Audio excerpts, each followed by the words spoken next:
Muy buenos días, chicos de grado sexto. Entonces, en esta oportunidad tenemos como tal ya el desarrollo de la temática de la primera temática del segundo periodo. Entonces, debemos tener en cuenta que vamos a comenzar a analizar los periodos como en la prehistoria. ¿Listo? Hay que tener en cuenta que nosotros ya hicimos la introducción como tal en el proceso de qué es la prehistoria. Entonces, cuando hablábamos de prehistoria, es la secuencia como tal o el análisis que uno determina en el tiempo a partir de antes de la historia. Entonces, ¿qué significa prehistoria antes de la historia? Como acá lo vemos en el cuadro anterior, que ya lo explicamos, la historia tiene un comienzo a partir de la prehistoria. Pero entonces, ¿qué pasa? Hay muchos historiadores que tienen varias discusiones con ese término de prehistoria, porque se trata de la historia, debería estar inmersa en ella. Pero entonces, cuando usted analiza como historiador o como un ente social la historia, parte de la edad antigua, posteriormente la media, posteriormente la moderna y se dice que en la actualidad la contemporánea.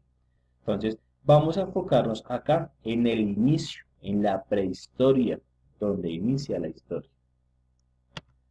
En ese proceso, entonces, el término prehistoria básicamente los historiadores lo pueden contemplar o lo han analizado como un periodo de tiempo donde aparece como la primera especie humana, conocida como los homídeos, como tal, era como una de las primeras especies humanas que se encontraban dentro, como tal, dentro de la Tierra o dentro de la evolución del ser humano, que ya lo vimos en la clase anterior con la evolución de Darwin y el principio natural.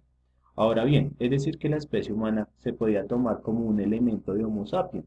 Hay que tener en cuenta que Homo sapiens es que hombre que utiliza la razón. Nosotros somos sapiens sapiens, o sea, somos una evolución de la especie humana, la cual está consagrada en la actualidad. Entonces, en este momento como tal, hay que tener dos conceptos súper importantes. ¿Qué pasa?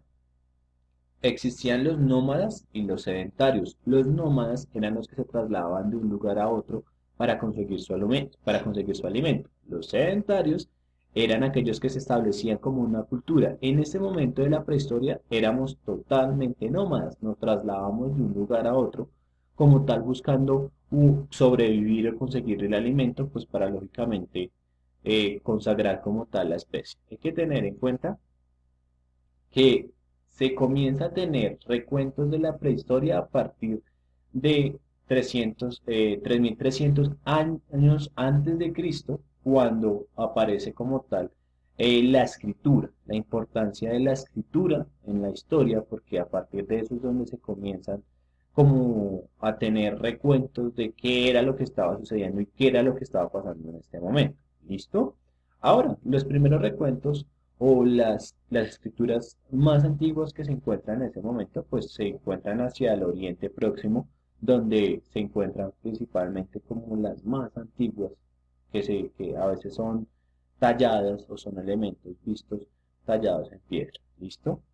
Ahora, hay que tener en cuenta que la prehistoria tiene dos momentos o dos periodos. El primer periodo de la historia como tal es la edad de piedra. ¿Qué pasa? Durante la edad de piedra el ser humano comienza a construir herramientas a partir de elementos como la piedra tallada o elementos como la madera. ¿Listo? Ahora bien, hay que tener en cuenta que dentro de la edad de piedra aparecieron tres periodos súper importantes. Entonces, como tal, el primero, entonces, es el paleolítico. ¿Qué es la importancia del periodo paleolítico? Que acá lo tenemos o acá lo encerramos. En el paleolítico como tal, encontramos que se elaboran elementos de piedra tallada como herramientas para la supervivencia a partir de la primera como especie que eran los homídeos. En ese proceso, el paleolítico evoluciona y pasamos al mesolítico.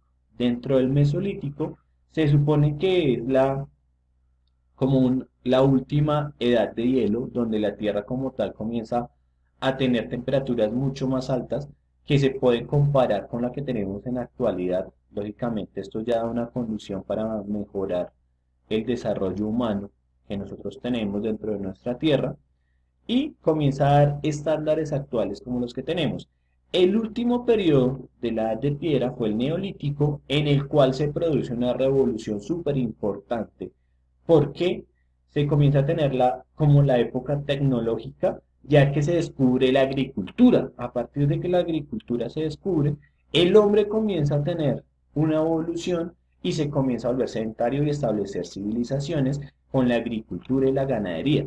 Ya por último encontramos la edad de los metales. La edad de los metales básicamente fue la aparición de algunos elementos que son metales lógicamente para la metalúrgica, para la construcción de elementos o herramientas las cuales facilitaran como tal el proceso de creación de herramientas. Entonces, tenemos acá también tres elementos o tres categorías que fue la edad del cobre, básicamente que fue la primera, entonces se utilizaba el cobre fundido o el cobre crudo que se extraía de la tierra e intentaban hacer metalúrgica dentro de esos elementos. Ya aparece el bronce aparece con un fenómeno que es la aleación, donde es la mezcla de dos metales que facilita lógicamente la construcción o fabricación, como por ejemplo de armas y escudos, que se dan dentro del periodo de tiempo de la edad de los metales. Y ya por último, pues encontramos la edad de hierro, que básicamente es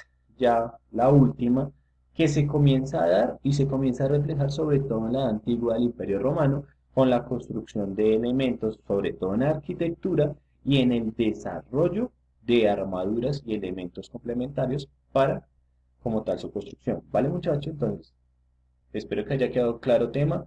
Les dejo la actividad para el desarrollo de esta clase. Mil gracias. Chao. Chao, chao.